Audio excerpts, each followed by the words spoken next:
ఆ చక్రముల యొక్క రూపమును పనియు రక్తవర్ణపు రాతి వలె ఉండెను. వాటి రూపమును పనియు చూడగా చక్రములో చక్రమున్నట్టుగా ఉండెను. అవి జరుగుచున్నప్పుడు 4 ప్రక్కలకు జరుగుచుండెను, వెనుకకు తిరగకయే జరుగుచుండెను. ఆ 4 కైవారముల చుట్టూ కండ్లతో నిండి ఉండెను. ఆ జీవులు కదలగా ఆ చక్రములను వాటి ప్రక్కకు జరిగెను. అవి నేల నుండి లేచినప్పుడు చక్రములు కూడా లేచెను.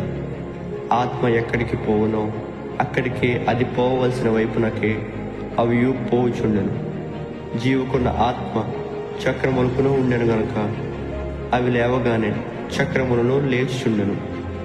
ఆత్మ చక్రములకును ఉండెను గనుక జీవులు జరగగా చక్రములను జరుగుచుండెను. అవి నిలువగా ఇవి నిలిచెను. అవి నేల నుండి లేవగా ఇవి వాటితో కూడా